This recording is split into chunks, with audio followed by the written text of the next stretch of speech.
എടീ, നീ എൻ്റെ കാമുകനെ കിട്ടുന്നതൊക്കെ കൊള്ളാം. പക്ഷേ നിൻ്റെ അമ്മായിയമ്മ ആളൊരു വില്ലത്തിയാണെന്നാ നാട്ടുകാരൊക്കെ പറയുന്നത്. ഒന്ന് സൂക്ഷിക്കുന്നത് നല്ലതാണ്. കല്യാണത്തിന് ദിവസങ്ങൾ ബാക്കി നിൽക്കെ അമ്മുവിൻ്റെ വാക്കുകൾ ഞാൻ അത്ര മുഖവിലക്കെടുത്തില്ല.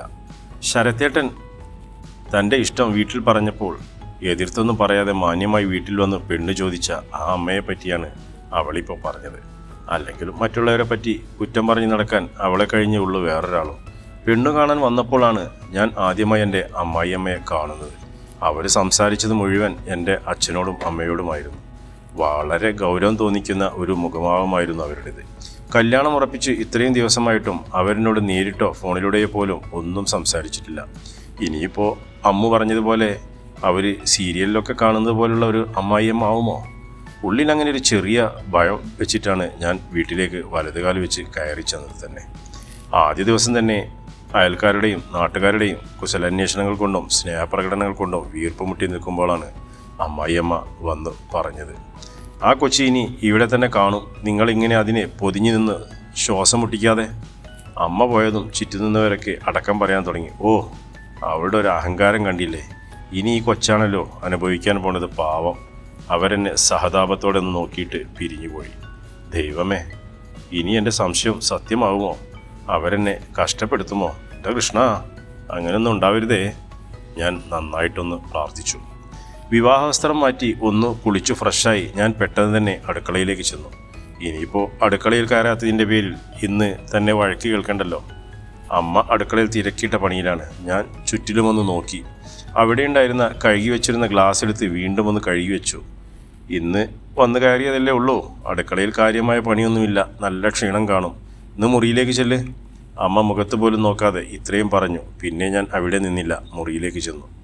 പിറ്റേന്ന് രാവിലെ തന്നെ അമ്മായിയമ്മയെ കയ്യിലെടുക്കാൻ അലാറം വെച്ച് എഴുന്നേറ്റ് കുളിച്ചു അടുക്കളയിൽ കയറി ചായ ഉണ്ടാക്കി വെച്ച് മാതൃക മരുമകൾ ആവാനൊരു ശ്രമം നടത്തി. നീ എന്തിനാ അത്രയും നേരത്തെ എണീറ്റത്? കുറച്ചുകൂടെ ഉറങ്ങിക്കൂടായിരുന്നോ? ഇവിടെ 3 പേർക്കുള്ളത് വെച്ചുണ്ടാക്കാൻ ഞാൻ തന്നെ ധാരാളമാണ്.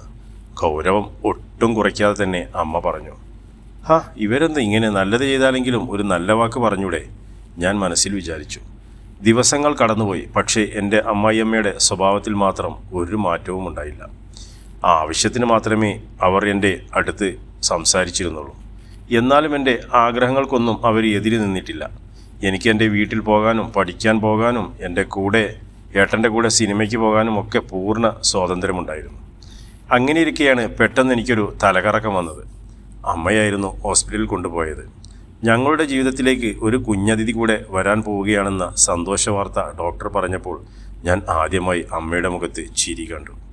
പിന്നീട് അങ്ങോട്ടുള്ള ദിവസങ്ങളിലൊക്കെയും അമ്മ എന്നെ അത്ഭുതപ്പെടുത്തുകയായിരുന്നു. എപ്പോഴും എൻ്റെ കൂടെ നടന്ന് ഉപദേശങ്ങൾ നൽകുകയും ഞാൻ പറയാതെ തന്നെ എനിക്കിഷ്ടപ്പെട്ട ഭക്ഷണങ്ങൾ ഉണ്ടാക്കി തരികയും ചെയ്യുന്ന അമ്മയെ ഞാൻ അത്ഭുതത്തോടെ നോക്കി. എൻ്റെ ഉള്ളിലെ സംശയങ്ങൾ അറിഞ്ഞിട്ടാണോ അമ്മ പറഞ്ഞു തുടങ്ങി. ശരത്തിന് 5 വയസ്സുള്ളപ്പോഴാണ് അവൻ്റെ അച്ഛൻ മരിക്കുന്നത്. പ്രണയവിവാഹം ആയതുകൊണ്ട് തന്നെ ബന്ധുക്കളുമായി ഞങ്ങൾക്ക് അടുപ്പമൊന്നും ഉണ്ടായിരുന്നില്ല. വാടക വീട്ടിലായിരുന്നു താമസിച്ചത്. അവൻ്റെ അച്ഛൻ മരിച്ചപ്പോൾ അവിടെ നിന്നും ഇറക്കി വിട്ടു. പിന്നീട് കുറേ അലഞ്ഞിട്ടാണ് വേറൊരു വീട് കണ്ടുപിടിച്ചത്.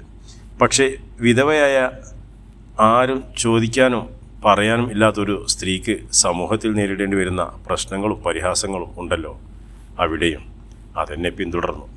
എന്തൊക്കെ സംഭവിച്ചാലും അവനെ പഠിപ്പിച്ച് നല്ല നിലയിൽ എത്തിക്കണമെന്ന് അതിയായ ആഗ്രഹമുള്ളത് കൊണ്ട് എല്ലാം ധൈര്യത്തോടെ അതിജീവിച്ചു. പിന്നെ കൂട്ടുകാരുടെ സഹായത്തോടെ ചെറിയൊരു ജോലി കണ്ടുപിടിച്ചു. ശരത്തിനെ നല്ലൊരു സ്കൂളിൽ ചേർത്തു. ഒപ്പം ഞാനും പാതി നിർത്തിയ പഠനം പൂർത്തിയാക്കി. നല്ലൊരു ജോലിയും ലഭിച്ചു. പക്ഷേ അവിടെയും നേരിടേണ്ടി വന്നു ഒരുപാട് പ്രശ്നങ്ങൾ. അന്നൊരു തീരുമാനമെടുത്തു, പ്രതികരിക്കേണ്ടടുത്ത് പ്രതികരിക്കുമെന്ന്. അങ്ങനെ തന്നെ ചെയ്തും മാനത്തിന് വില പറഞ്ഞവരുടെയൊക്കെ എൻ്റെ കൈക്കരുത്തറിഞ്ഞു. അതുകൊണ്ടുണ്ടായിരുന്ന ജോലി എനിക്ക് നഷ്ടമായി. പക്ഷേ തളർന്നില്ല. ഒരുപാട് പോരാടി തന്നെയാണ് ഇവിടെ വരെ എത്തിയത്. അതിനിടയ്ക്ക് ചിരിക്കാനൊക്കെ മറന്നുപോയിരുന്നു. പക്ഷേ ഇന്ന് ഞാൻ മനസ്സ് തുറന്ന് ചിരിക്കും. ഇതിനു വേണ്ടിയാണ് ഞാൻ ഇത്രയും ജീവിച്ചത് തന്നെ. എൻ്റെ മോനൊരു നല്ല ജീവിതം, പിന്നെ എൻ്റെ പേരക്കുട്ടിയെ ഈ കൈകൾ കൊണ്ട് താലോലിക്കണം. അത് കഴിഞ്ഞ് എനിക്ക് സന്തോഷമായിട്ട് കണ്ണടയ്ക്കാം. അമ്മ ചെറുപുഞ്ചിരിയോടെ പറഞ്ഞു നിർത്തി. എന്തു പറയണമെന്നറിയിക്കില്ലായിരുന്നു. നിറഞ്ഞ കണ്ണുകൾ തുടച്ച് ആ അമ്മയെ ചേർത്ത് പിടിച്ചു. ഇനി ഈ കണ്ണുകൾ നിറയാൻ ഞാൻ സമ്മതിക്കില്ല എന്ന് മനസ്സിലുറപ്പിച്ചു. അമ്മയ്ക്കറിയുമോ, അമ്മ സീരിയലിലൊക്കെ കാണുന്ന പോലുള്ള ഒരു വില്ലത്തിയാണെന്നാണ് ഞാൻ ആദ്യം കരുതിയത്. എന്നാണ് പോര് തുടങ്ങുവാന്ന് കാത്തിരിക്കുമായിരുന്നു ഞാൻ. ആ ത്രില്ലങ്ങ് പോയി. എടി കള്ളി, എന്നാൽ ഇപ്പോൾ തന്നെ പോര് തുടങ്ങിക്കോ. അപ്പോൾ തുടങ്ങുവാണ് അമ്മായിയമ്മയുടെയും മരുമകളുടെയും പോരല്ല, ഞങ്ങളുടെ സന്തുഷ്ടമായ കുടുംബജീവിതം.